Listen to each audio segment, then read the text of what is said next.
Now we're just gonna cut off everything because you admitted that you were wrong. That's unironically somewhat driving this trans panic, because that's the worst possible outcome for trans people, right? If a trans community says, that's an amazing interpretation. Yes, thank you, Stephen. So the reason why I differ with that is because I would say all theoretical speculation and all of the evidence that we do have is suggestive in the direction that HRT for kids is good for them, right? Yeah, but there's two huge issues. One is that if it is good, because I don't know if you're not understanding me or if I'm not understanding you, okay? What the debate that we're having is the lumping of the non-binary group into the trans group specifically is like creating such a problem now, and you can't really undo it. Let's be more specific. It's the lumping of the trans trenders with the transgenders. That's the problem. Exactly. So conservatives have zero compassion for trans people. They don't like them or care about them at all. They could give a fuck. In the circles that I travel in, transgenderism is kind of like a non-issue. It's more for the Daily Wire, Matt Walsh types. And so I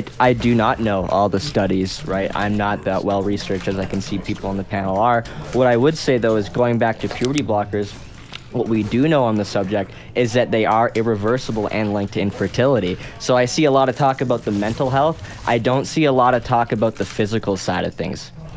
So you understand, do you understand that like children have been going on puberty blockers to stave off early puberty for like 50 to 60 years now, and it hasn't affected their fertility?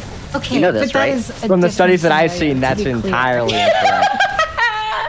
Oh, no, wait, this is about children transitioning, and we're talking about the effects of infertility on the puberty blockers. I can't see those studies that they don't exist. Holy fuck. Source, I made it up. Yes, well, I'm sure he didn't make it up, right? I'm sure he just used one study. My bad. Yeah. And the issue is RJ, I guess what I would say is, when you're wanting to look into research, you don't give a what I say. So maybe I won't even say this. I'll probably just say this so that, everyone else knows the reality of research. What you want to do, when I prepped for this debate, I thought, if I was very anti-trans, what are the papers that I would look for? And I looked for those. And then I said, okay, now if I was really pro-trans, what papers would I look for? And then I looked for those. And then I read all of them together to try to get a more comprehensive understanding of what's going on. That's how you should do your research. Good job. So if you saw one study that said puberty blockers are really bad, and if the study wasn't actually a study, if it was just an article from Breitbart that you read, or more likely just something Nick Fuentes talked about, and then you citing this, that's really bad research. It looks very silly. Okay, wait, Erudite, do you disagree that puberty blockers can cause infertility? So the relation to puberty blockers and infertility isn't actually super high. We would expect it to be to be honest. But it depends on how long you're on them. Yes, it does. Okay. So typically, what I've seen is that if you stop it before 16, that's when you start to see most of the negative effects dismissed. Other than the height loss, there's going to be almost always some height loss and sometimes some body fat stuff. But all the body fat studies I've seen are really poorly controlled and didn't control for things like diet during that process. So I'm not sure how much I care about the body fat. Well, this is what I've seen too, right? And you can look at a lot of studies for puberty blockers, and a lot of them are focused on precocious puberty. So these children who are having puberty before they should. And if you put them on a puberty blocker and then take them off when they get to 12 or something, when they're good to start their puberty, turns out that that's pretty safe, right?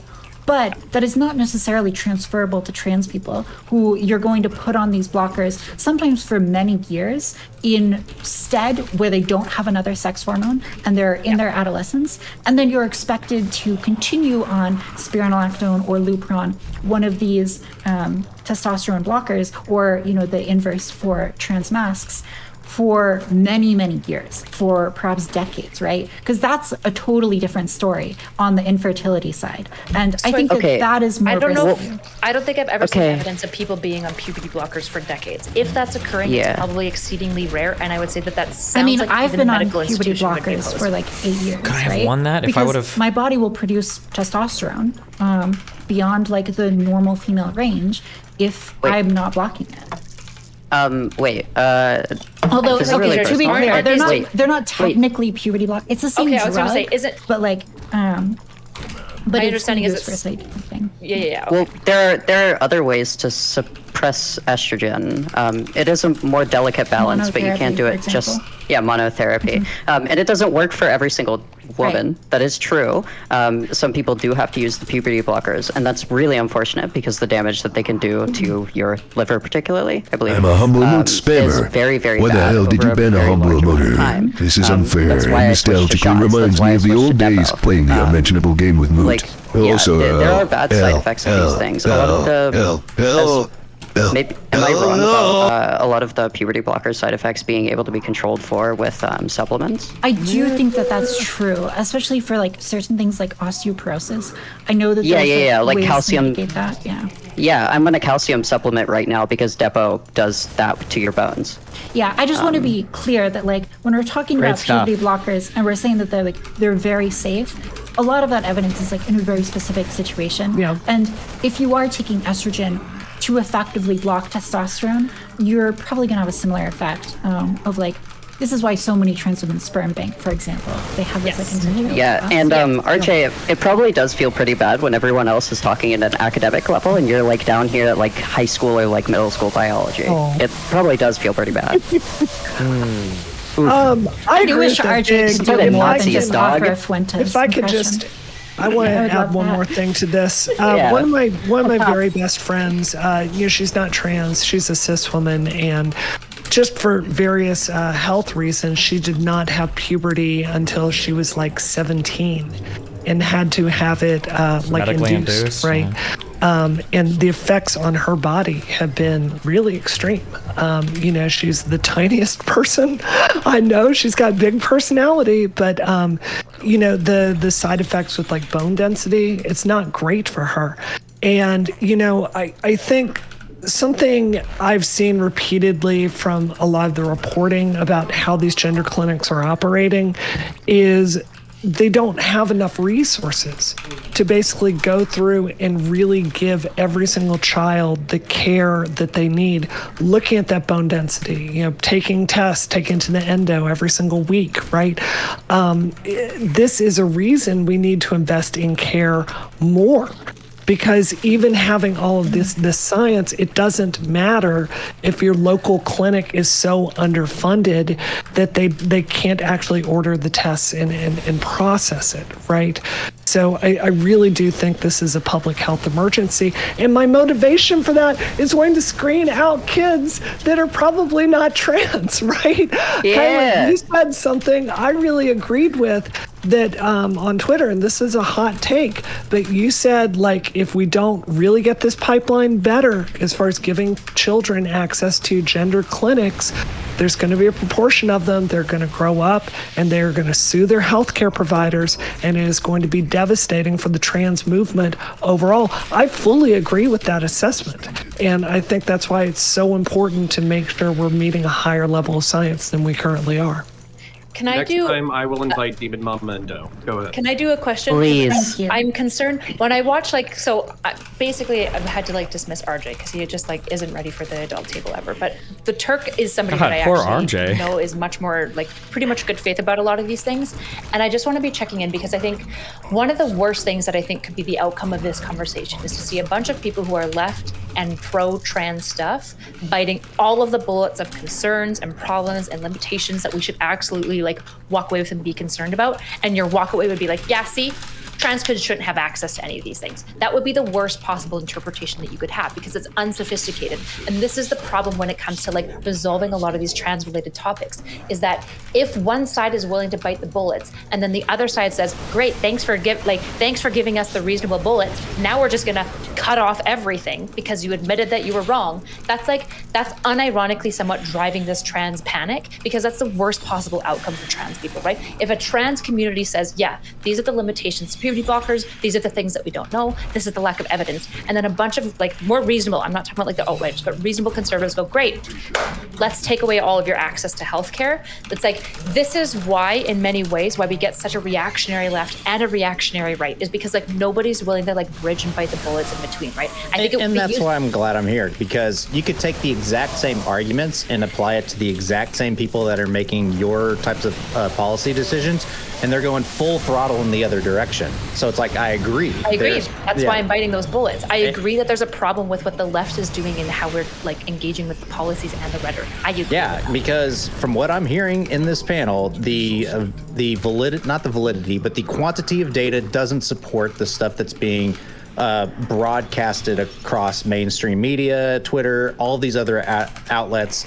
It makes it easy for normie conservative dumb folk to say, hey, we shouldn't be doing this because, you know, conservatism, progressive at speed limit or whatever, right?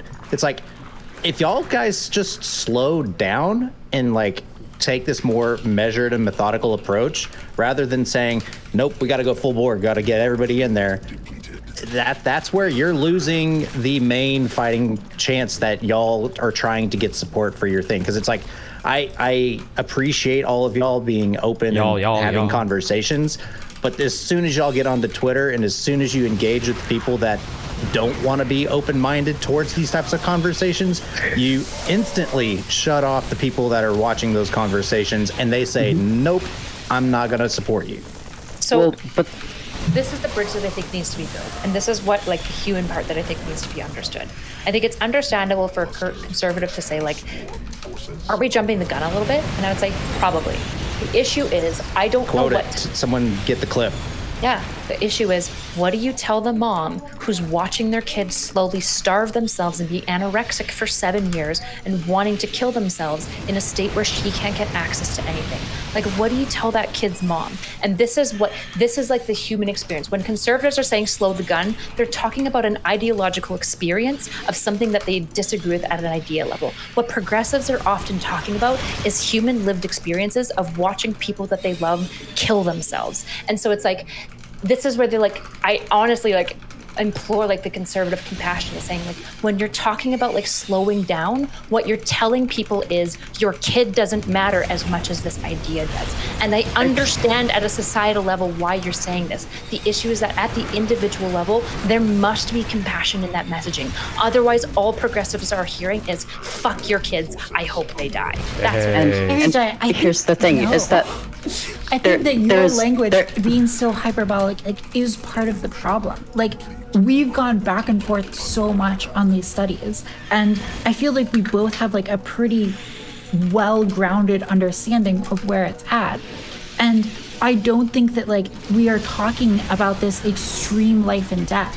Like, we don't really have the evidence that people are like killing themselves because they don't get access to HRT. We just don't have that, right? And so I think that when you bring it to this level, I think that that sets you up to have therapists to have right-wingers, conservatives, people who are very anti-trans, just from like a gut level, to immediately like call you out and tell you that you're totally wrong on that, even though I know that you know the science very well. All of the direction of the evidence is suggesting what I am saying.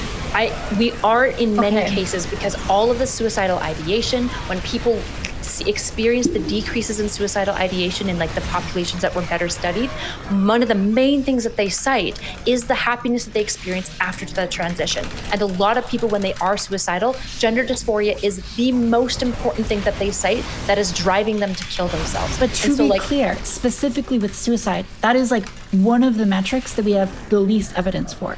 And like, we can talk about suicidal ideation, but another problem here is that suicidal ideation, there's a lot of gradation in it, right? Like, passively thinking about suicide is very different from thinking about suicide with a plan. I'll correct and it. So like, the better evidence that we have is for suicide attempts. We don't actually have good evidence for ideation. We have worse evidence for suicide attempts. No, we have way more evidence for suicide attempts. No, I mean, like, look at that 20,000 people study that we were talking about earlier. It's got like a lower p-value for actual attempts than ideation. Ideation, I believe, is the one that... While y'all are doing your research, Lab Coat Egghead Synth has a passionate opinion to share. Sorry. So, thank you, Erudite, for painting, honestly, a picture of my pain and suffering that really just made me experience it and cry. I genuinely mean thank you, because I don't understand how to get this through to conservatives, that I was genuinely in so much pain and suffering for 7 years of my life that I was slowly killing myself with no no no recourse. I didn't care about the way that I looked. I didn't care about my life. I didn't care about any of the things that went into it. I escaped completely into other things, and I did not at all progress as a person. And oh my God. I don't understand how I am supposed to display how much pain and suffering I was in, and just how much that could have been alleviated by simply saying, here, store your sperm and you can go on estrogen. This is an option for you. It simply would have alleviated so much of the pain in my life, so much of the trauma, so much of the drug abuse that I used dissociatives so heavily to dissociate from reality because of a lot of gender dysphoria problems.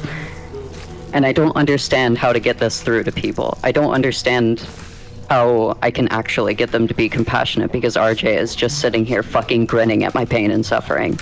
I mean, it's heartless. These people are genuinely evil. Damn. I really hear that pain, and I'm genuinely sorry you went through that. One of the things is when I ran for office here in Massachusetts, I'd spend a lot of time talking to Republicans. So just cards on the table. I don't think conservatives are all monsters. I grew up in Mississippi. My family are right-wingers. I really genuinely understand where conservatives are coming from. That said, I've really got to push back on a statement that was made earlier here. I think that there's an unconscious assumption, actually a very explicit assumption that's been on this panel. There's the progressives and Twitter that is really accelerating the gender debate in this country. Now, please, forgive me if I'm wrong, but raise your hand right now if you don't think trans Twitter sucks and is out of their mind 90% of the time. Please raise your hand if you... Raise your hand if they don't suck? If they don't suck. If you love it. If you love trans Twitter. Yeah, if you love trans Twitter. There's no problem. Please raise your hand. Great. Listen, we all agree. I love all of my oompies, okay? All of Twitter's insane, I have like half. if not just Twitter. Trans Twitter is a particular wrecking ball. Yeah. But let's be very, very clear. Trans Twitter does not have any power. Even the blowback that happened to developing the new standards of care for children was largely academics talking to each other on mailing lists and giving nasty comments, right? The people that have the power right now, the people that are hypercharging this debate, is the Daily Wire, which is doing show after show after show to millions of people, demonizing trans people. It's bills that are happening in the State House. We just learned this week that a huge treasure trove of documents, emails from anti-trans activists came forward with secret think tanks that are out there writing I don't know what I'm supposed to do against ghosts and passing them off to people. Is there anything? So I can't build we all ultras. agree that there are excesses on both sides when it comes to the language of this.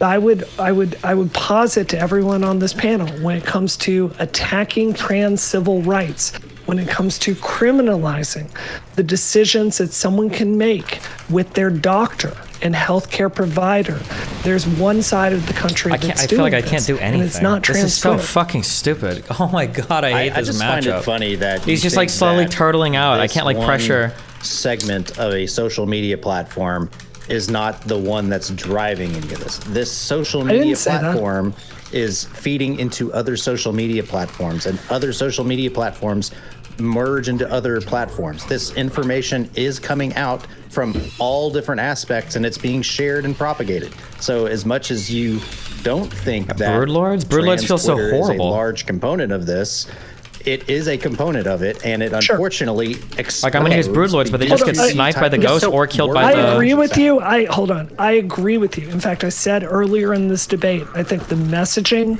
that trans Twitter has decided has set the trans community on course oblivion with civil rights. And it's happening on Facebook, and it's happening on all these other... So I agree with that, but there is a difference. There's a difference in messaging. It's Twitch too.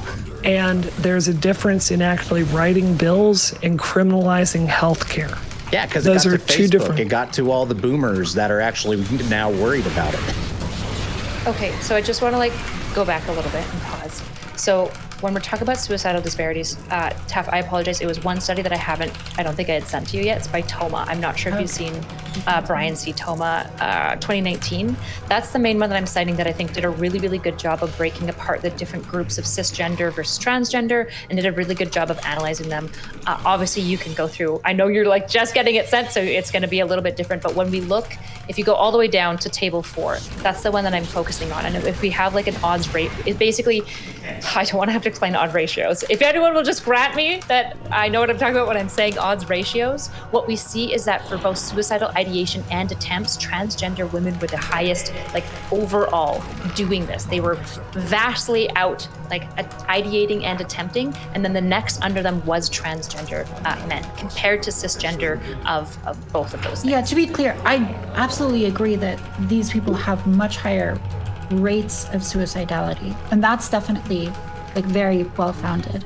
I think what is less well-founded is whether or not HRT has a positive effect, right? So like there's a few studies that we've gone over. For example, I think like the big one that is probably not even a representative sample, but does find like beneficial effects with mental health and with ideation. Then you look at like ideation with a plan and attempt, and the p-values of those are like much higher, like 0.73 and 0.64, right? So that's what I mean, that like when you break it down, you get like very different answers across the spectrum as far as where the benefit of HRT is. Oh, really they're all dead. All 8 of those are dead. And that is the source of my claim for having less data on the actual people who are actually committing suicide or having plans and actual like things planned out for the suicide rather than people who are just passively ideating. But my sense is that if there is a medical option that doesn't have like a lot of evidence backing it or a lot of strong evidence backing it, I think that, and potentially like some risks, and it seems like the demographic profile of people who are pursuing it is different from in previous cohorts. My sense is that there needs to be some sort of like restriction until you can get that figured out, rather than letting it continue at the same increasing rates. And I think that Erudite has a sort of different perspective on that. I'm not sure. No, she necessarily has to have the same opinion. I don't think she can disagree with that. True. Wait, also, how the do you pronounce your name? Who? You. Everyone is saying Erudite now, but you correct me so many times that it's Erudite, it's Erudite. Now literally every single person. Also, the only question that matters whatever I want. Do you know my first name yet? Kyla? You piece of shit. It is Kyla, yeah? Yeah? Yeah, you. I was right. Then you. Okay. Sorry, Taf. I didn't mean to interrupt. You're all good. Steven said you had to agree with that, but I'm not. Do you? Why do you think I need to agree with that? I guess that's a question for Steven. Because I don't think you have to agree with that. Oh, yeah. Dude, my brain is in 17 different directions right now. Okay. What did you just ask? Sorry, say that one more time. On whether or not you would agree with that? No, not, yeah, go. I think that, okay, Erudite, you go.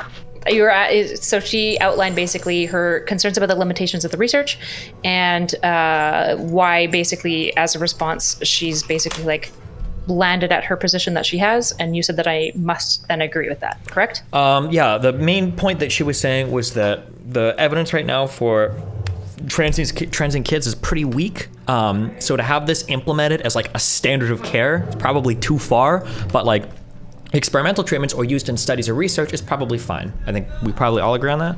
That's an amazing interpretation. Yes, thank you, Steven. So the reason why I differ with that is because I would say all theoretical speculation and all of the evidence that we do have is suggestive in the direction that HRT for kids is good for them, right? Yeah, but there's two huge issues. One is that if it is good, I haven't read recent studies, you can correct me wrong, but if it is good, the effect size I think is quite small, right?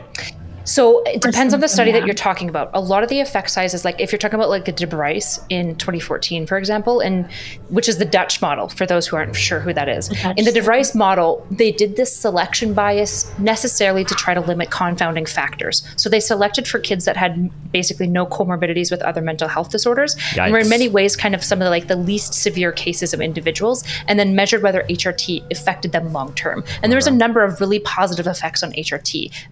Taff and I talked about this. The most compelling to me is the CBCL and the ABCL, which are like the same shit. That's a little bit. Do you think that the I feel like that selection criteria might be a little bit problematic though? No. So specifically, why it would be problematic is actually more suggestive of my direction. So if you give interventions to people who are less severe, you always expect a less robust effect size, right? Because if you have hold on, don't. I understand what you're saying. I'm sorry, I'm not trying to cut you off. I understand exactly what you just said. But what you're assuming is that those comorbidities would respond similarly to HRT or would all point in the same direction, but that's not necessarily true, right? So what we would expect typically, this is going to be theoretical speculation, which is why I said it is obviously reasonable to come to either conclusion. I've just come to the opposite. Well, no, hold on, wait. I'm fighting you on the fact that you just said that it would bolster your argument, and I'm saying that it would have no effect on the argument, and it could just as plausible go completely in the opposite ways for one of the other ways. That would be very shocking to me. Not at all. I don't think so. Let's hypothesize for a moment, okay? Sure.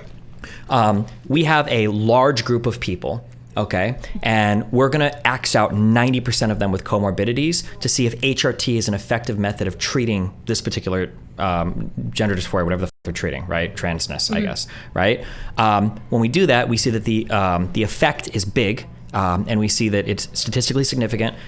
We like this study, it's good, okay? We have a big effect, statistically significant, we've got all this, it looks good, okay? But the problem is that it might be the fact that you've controlled away a comorbidity in a larger group that could be confounding whether or not HRT would be good. So for instance, hypothetically, let's say that you controlled away 90% of mental illness, and of those people that are mentally ill, let's say that the likeliness of them actually being trans is far lower than in the 10% group you cut away that doesn't have that comorbidity. That would be a case where what would actually happen once you roll those people back in and give them the treatment, it would move in exactly the opposite direction, right? Correct. Okay, right. So that's why I'm only saying, I'm not saying you're wrong. I'm just saying that it doesn't necessarily move you one way or another, I don't think. It's just something to think about. So let me bridge you as to why I made the assumption that I think it would bolster the effect. So what I'm basing this off of is actually what we see in forensic treatment with high-risk teens. What we see with high-risk teens is the more severe they are in, say, like criminal actions and antisociality in general, the more severe they are, the more comorbidities that they obviously have as well. And what we see is,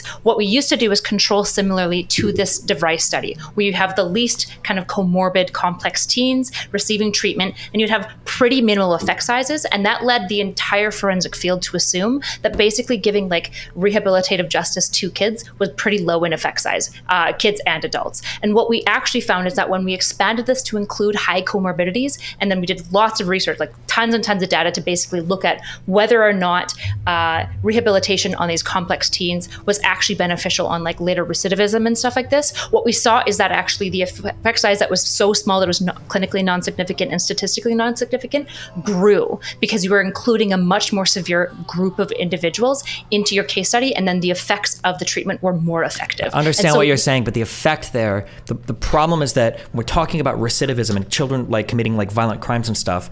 There is no contention around whether or not they're having recidivism. There's no contention around whether or not they're committing violent crime. You don't have a cohort of these people that might not actually be violent criminals, but were like falsely charged, right? In order for your study, in order for that analogy to make sense, that would have to be like, I did a study with 100 people, 90 of them were falsely charged, but I got rid of those 90 people, and then on the 10 people, I put them through all these juvenile delinquency programs, all these rehabilitation programs, and the effects were actually really good on their lives. Now I'm gonna roll back in the other 90 and try it. Well, in that case, if these guys weren't actually criminals, and they were just like people that got falsely convicted, you might actually have way worse outcomes enrolling people that were falsely convicted in juvenile detention programs and these types of other things to prevent recidivism, because that initial thing wasn't even there. That's why I'm saying it's not analogous here. I don't think at all. Sort of. So one thing that is analogous that I'm looking at is I'm comparing recidivism to specifically suicide attempts, because recidivism is basically, the reason why it's so good to predict is it's a yes or no. Either you do commit a crime or you don't. It's pretty like, although there is that gray area of like you could commit a crime and not be charged, but we kind of just I understand that, but I'm saying like so I'm comparing it to the suicide. Yeah, but what I'm saying is we pull back on a macro level, we just ask a basic question, right? The problem is I would expect HRT to reduce suicidality. This would be my hypothesis. It reduces suicidality in kids that are actually trans. But because there are so many other comorbidities that are existing in kids that are quote unquote trans, those comorbidities might actually impair your ability to determine who is trans. That's the confusing thing, I think.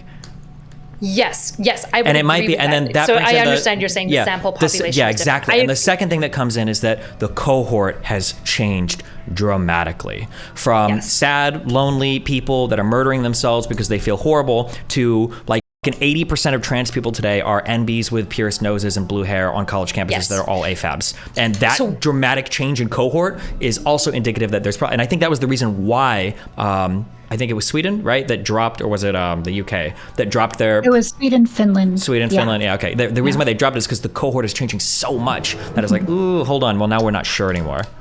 Yes. So this is the issue with the data. I think there's a lot of reasonable assumptions to come to.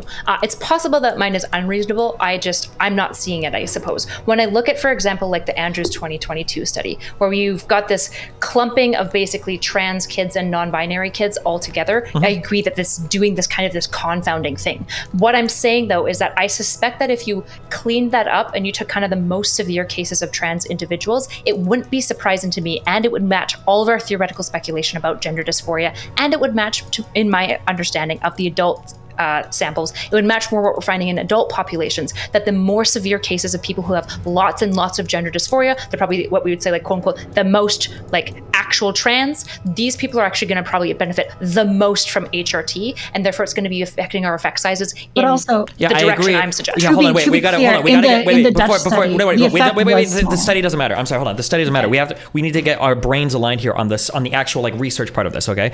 Because I don't know if you're not understanding me or if I'm not understanding you, okay? What the debate that we're having is, let's say that we've got 100 people and we think all of them have cancer, but only 10 of them have cancer. And we want to, and the 90 that have fake cancer have like a ton of comorbidities. Like they might be malnourished, they might have autoimmune disease, they might have a bunch of other things that mask as neoplastic syndrome or other kind of cancer related things, right? Well, let's say that we say, okay, let's get rid of all these kind of weaker cases. Let's take the 10 most obvious strong cancer cases and pump them full of chemo, irradiate the out of them, and now we see that their outcomes are really good. Well, from there, we're safe to assume that the effect size is huge here. If we bring on all the people with the comorbidities, well, now it's going to be even better. But that's not true, because of that 90 people that we cut away. We've cut away so much confounding stuff that might be masked to the fact that those people don't have cancer. If only 10 out of the 90 we cut away have cancer, 80 out of 90 of those people are now getting a treatment that's totally inappropriate, and now our effect size would reverse, and we would expect to see negative outcomes, which I think is possible.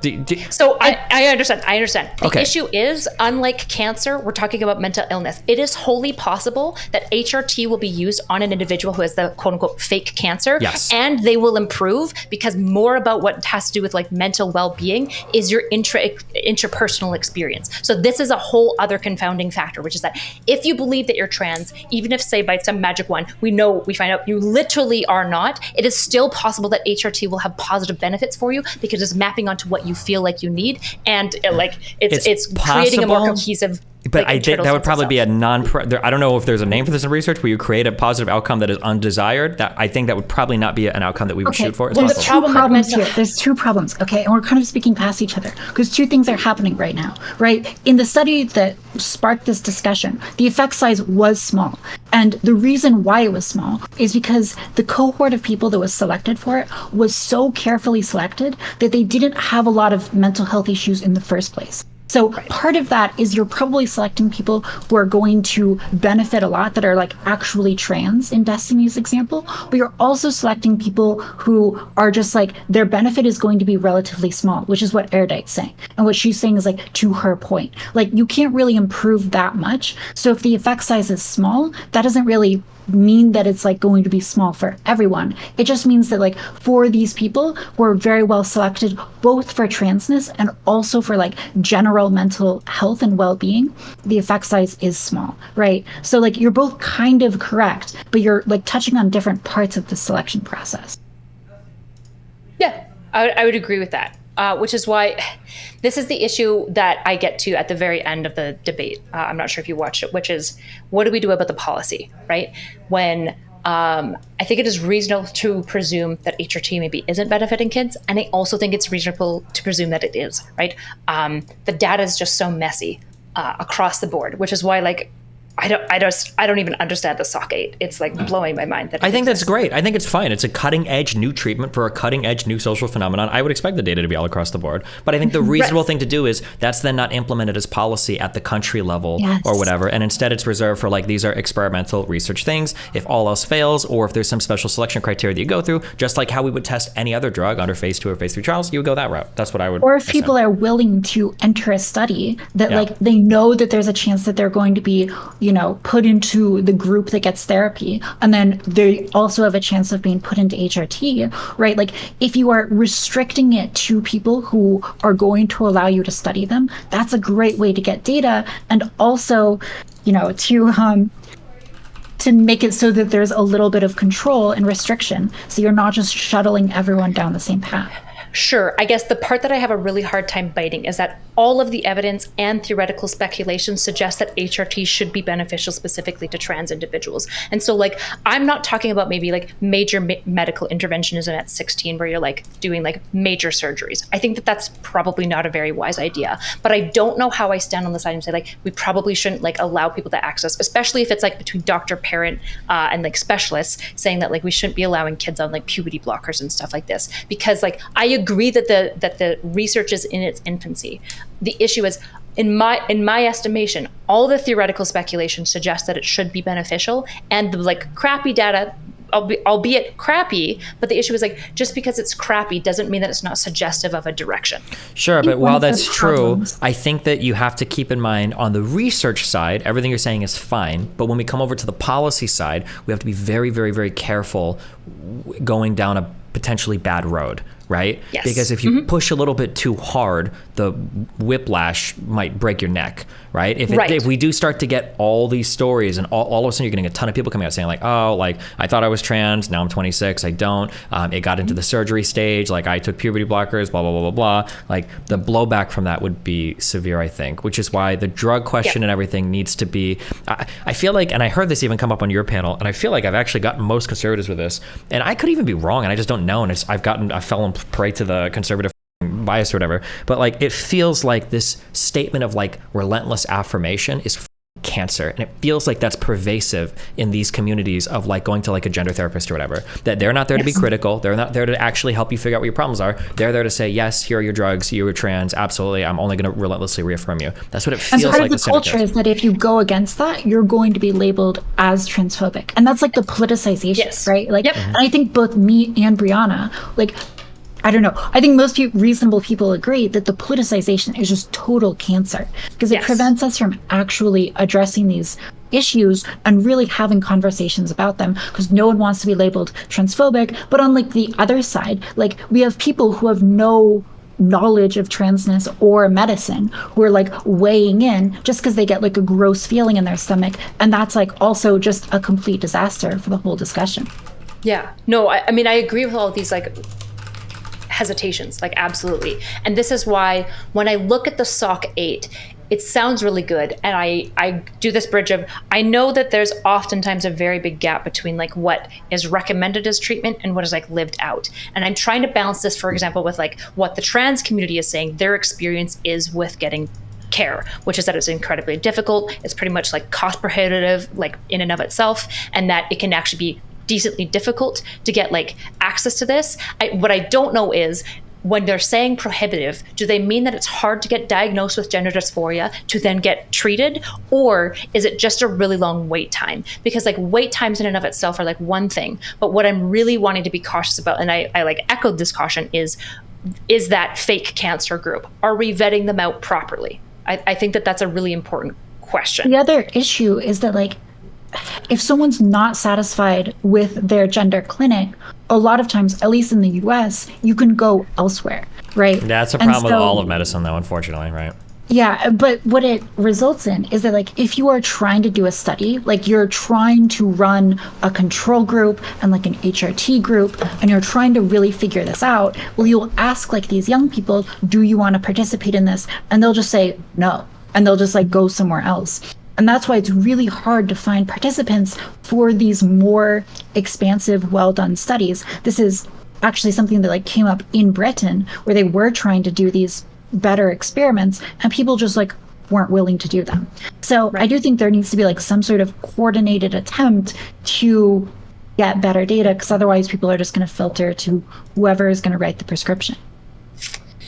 Yes, I understand this. I guess the main thing that I get caught on is basically, I know where the evidence is at. I'm speculating essentially that it's going to probably fall on the side that HRT is beneficial for transgender people. It probably improves outcomes. However, I'm also suspecting, because there's basically no data on psychological intervention, that psychological interventions are also going to be significantly beneficial and will probably reduce the amount of people seeking medical care. That would be my guess of what's going to like turn out in the data. Yeah, true. We just have to be careful with what we're talking about.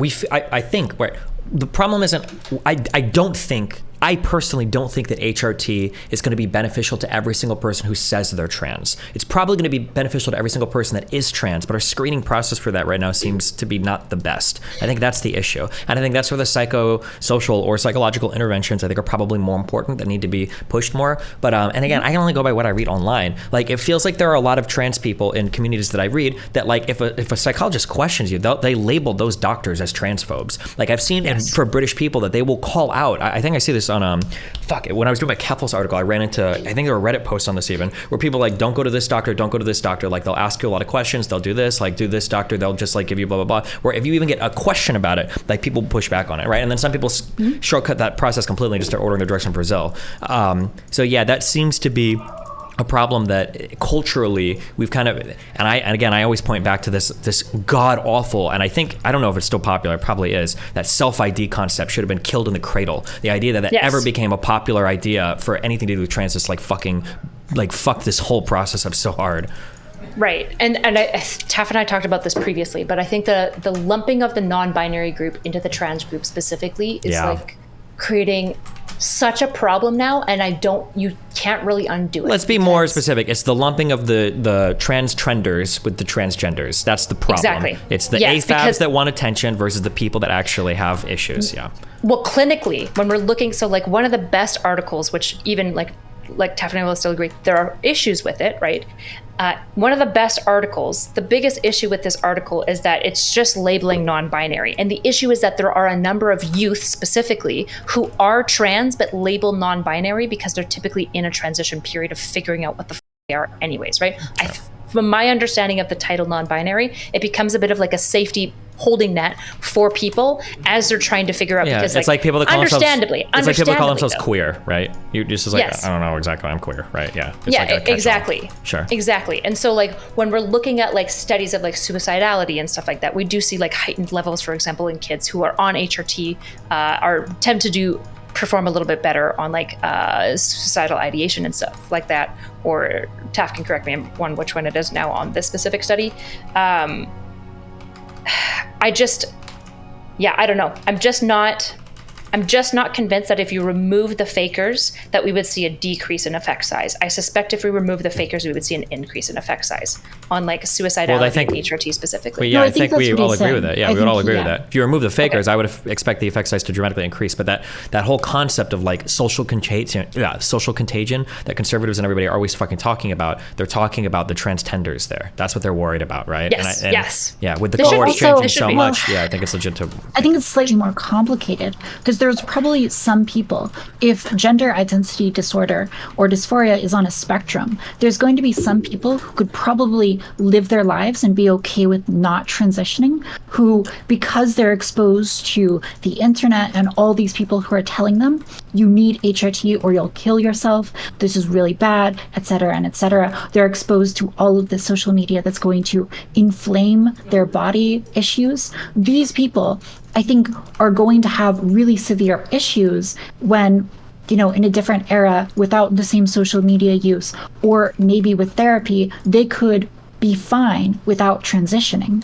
But because they do have some legit underlying issue, even if it's a small one, they might get like some benefit or kind of like a wash benefit from HRT. And then those people, like, what do you tell them? They're not being hurt by HRT, but they're not really being benefited from it either.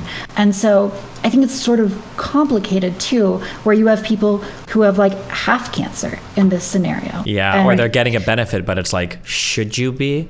Like, actually, here's a really interesting question ethically that I don't know the answer to.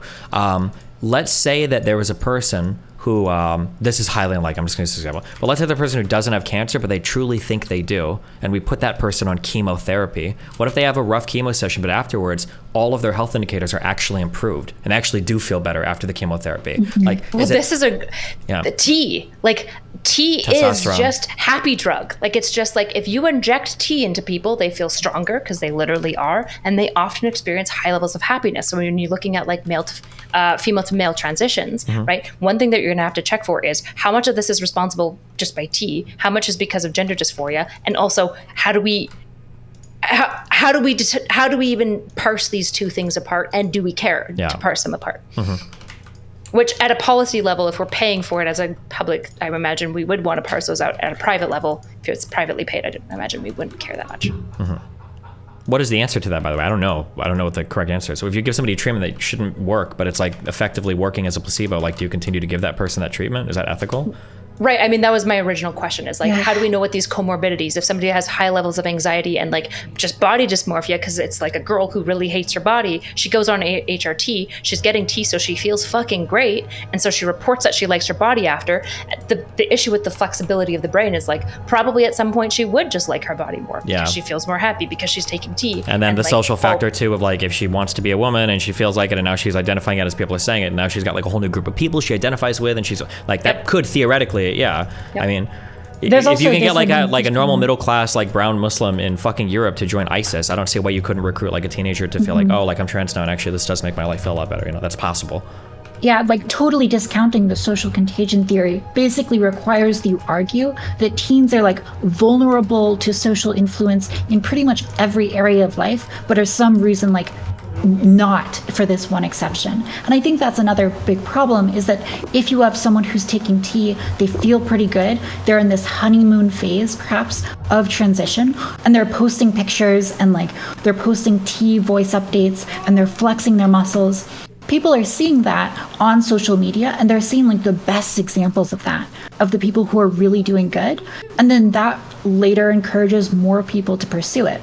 And so like, even if you have like a beneficial effect or like a null effect, like let's say that like no one actually is hurt mentally by this. I don't know if that's true, probably not. There's probably going to be some people who are hurt. But even if no one is, just the fact that people might pursue this because they see other people having good results might lead a lot of people to be medicalized when they otherwise don't need to be, right? Where they'd be fine either way. And that's also not a good result. So like, I think that when we talk about, well, there's probably no indication of like an actual negative effect, I do think that like unnecessarily medicalizing people probably is something we want to avoid. Probably, yes. Especially specifically if there's like burden on care of like long term. So like the biggest issue with puberty blockers is that like right now, from what we can see, it doesn't seem to be a huge detriment on like health. The issue is we haven't really been able to watch it for like 40 years, and specifically the age range, right? Even the SOC 8 is very explicit that we don't really know the long term effects of puberty blockers like plus 10 years. And so like that's the more important question to me, as being like, if we're starting to see really long term like later effects, what do we do about that? And I don't know the answer, because I don't know how to contend it against like trans kids struggling right now. Like this is like the constant conundrum of like. Well, I mean, there's nothing unique about that. This is true of everything. Like like you would treat this. I don't actually think there's anything difficult here at all. You would treat this just as you do like every other drug, right? Like for instance, well, I can use Alzheimer's drugs as an example, right? Like you'll try Alzheimer's drugs. Some patients are in it, some patients are not. But like you wouldn't say that like, oh my God, like these people with Alzheimer's are suffering, we have to give everybody the trial drugs. You would never say that. I think what they do is, in a study, if it does seem to be very clear that a drug is efficacious, they'll switch the people from the placebo group off of it, and then they'll give them the actual drug. But otherwise, you just continue on until like you've actually observed a real size. Like there are people suffering right now from a lot of diseases that are being actively researched in the United States, but that doesn't mean we throw all of them on like state mandated or state supported theoretical treatments. We would just never do that in any other case.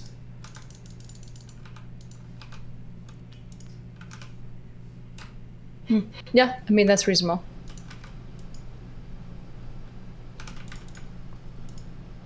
Yeah, I'm trying to think if there is any other case. Because I mean...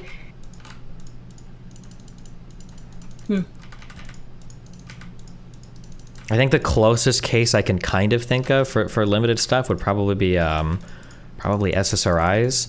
And I don't know if we were 100% sure if that was a good idea either. Yeah, I mean, all this medicated stuff is like such a big question. Yeah, well, the mental stuff is really hard. Medicining out the brain, like medicining your brain to fix like psychological problems is very, very, very difficult.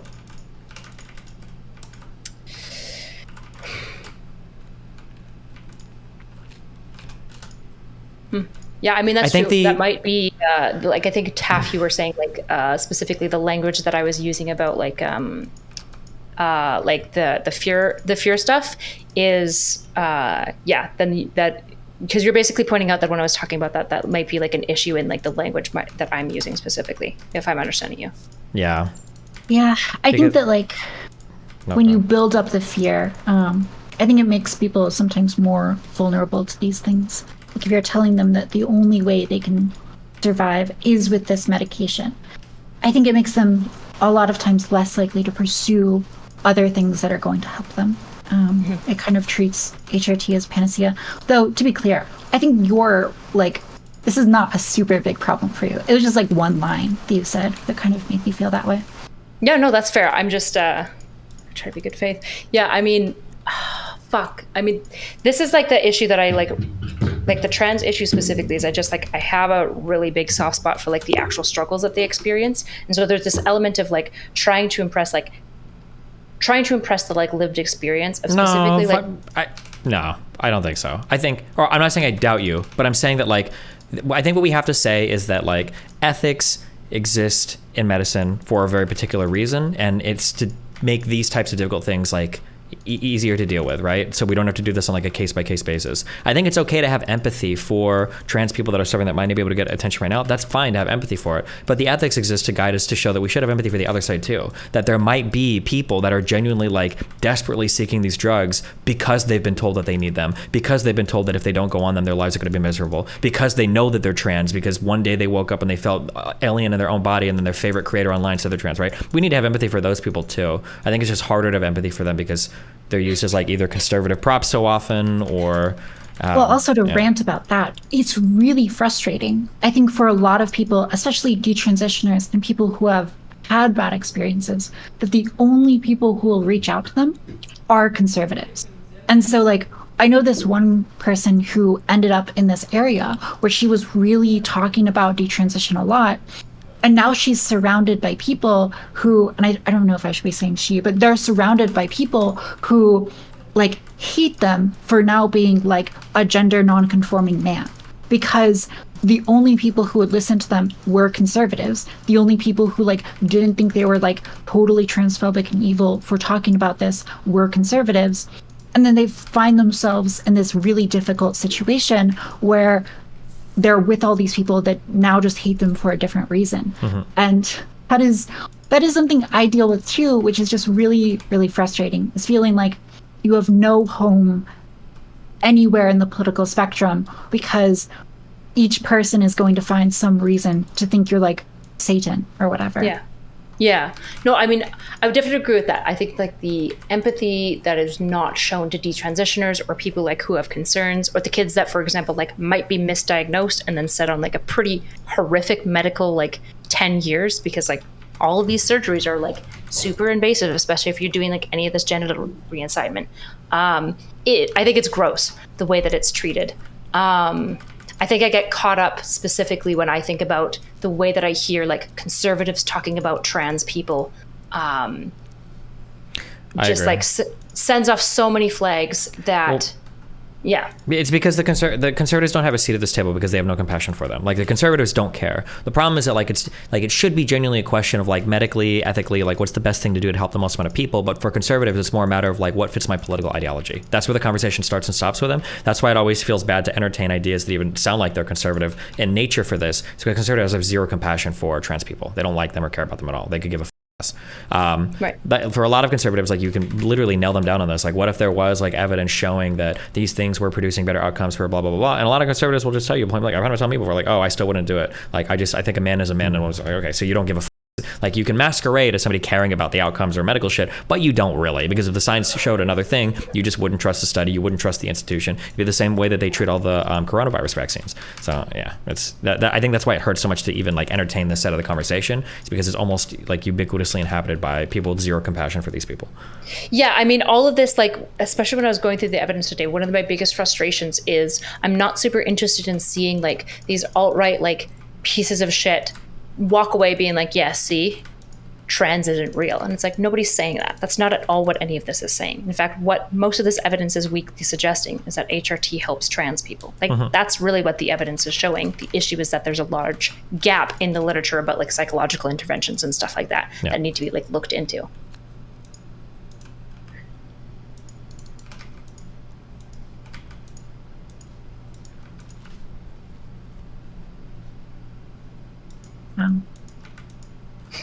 Right. We're just so brilliant and we're so correct.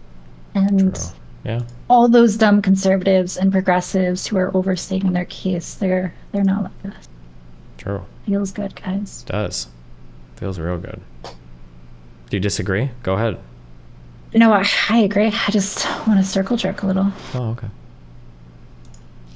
Are you on a transphobic arc right now, or are you being more chill? What's going on with you? Listen. You're on a transphobic arc. Yeah, that's okay. Twitter is just not a good website. Yeah, true.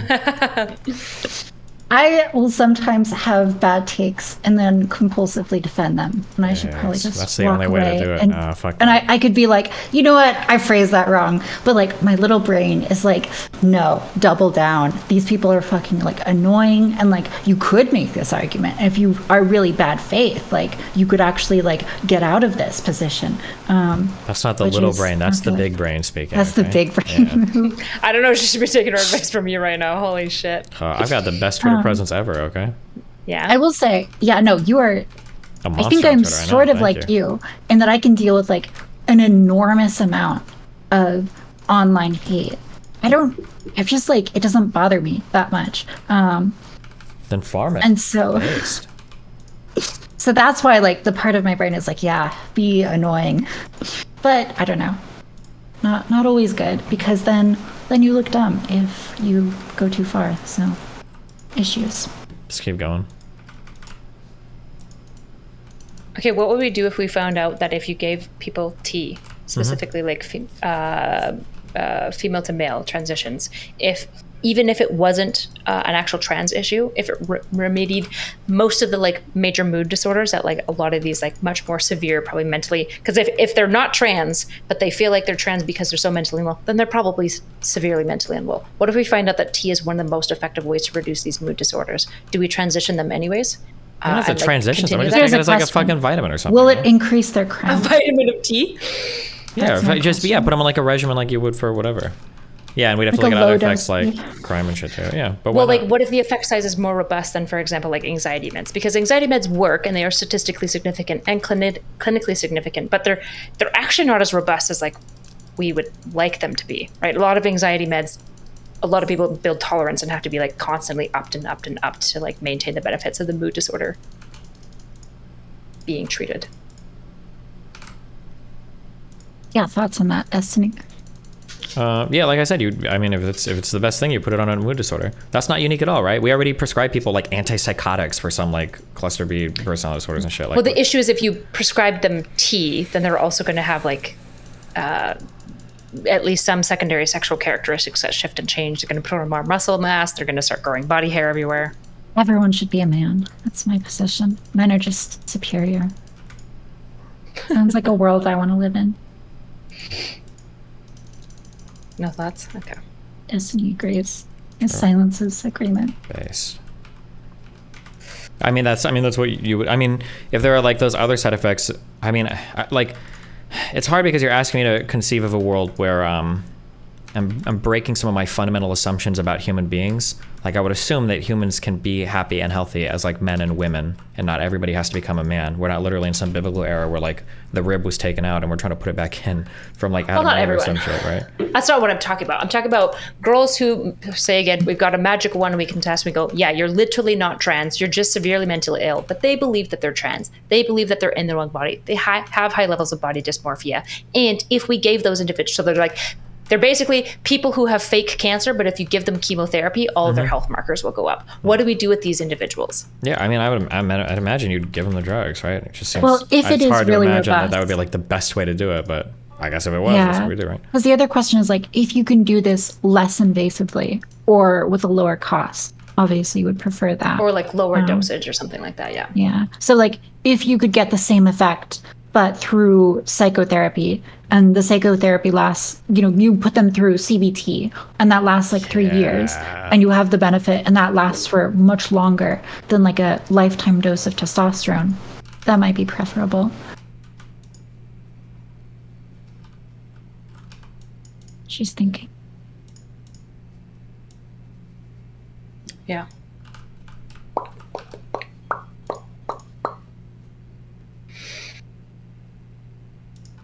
CBT. Everyone, whenever I say CBT, they always think of cock and ball torture. What? No. And I never think of this. I feel like it's the much less obvious interpretation of it. Like, I feel like cognitive. I think everybody could do a behavioral little therapy. good cock and ball torture. I think it would improve a lot of outcomes mentally. Maybe so. Maybe so. Do you know any unhappy people that have cock and ball torture regularly? Probably not. No. It's a good point. And I bet if you did like a survey of people who love cock and ball torture and like stand by it, Bet they're happier. and you ask them like, do you think cock and ball torture improves your life? I bet they would say yes. Probably. So kind of makes you think. And you gotta really commit to that too. It's probably hard to fake. Okay, someone's like did we strung solve up. things? Yeah, I'm I think gonna so. head out otherwise. Okay. Yeah, I'm too. Bye. What? Okay. Au revoir. Bye. I love you. We have some plans. No, Like you and me, or? No. I would never make plans with you, Steven. I fuck think you. me and Erudite and other people are going to do like TwitchCon stuff. That's currently the plan. Oh, if you want to do anything with me, you have to let me know like in advance. Otherwise, I'm gonna be banging moms. We gotta get on the schedule. Moms. Okay. Yeah. But I'll have to. I don't want to. Because if you guys ask me while we're there, I'm gonna be busy doing shit. There's just no shot. But if you make a plan ahead of time, I can probably do something. Yeah. I'm sure she'll plan something. But yeah, I'm just trying to interact more with people, so I think it'll be good. Why? What changed? Bye, Steven. I'm touching grass, so yeah. Why? Mentally healthy at work. I think I want to be more productive. I want to contribute. I'm asking what changed. more. What happened? Did you new relationship or a new drug or new what? Oh no, I just started therapy. Yeah. Oh, okay. There you go. Yeah. Cool.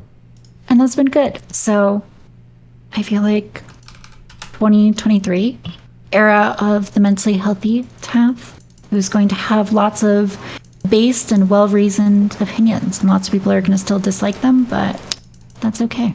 Yeah, that's a little cringe, but. Bye, Steven. Okay, bye.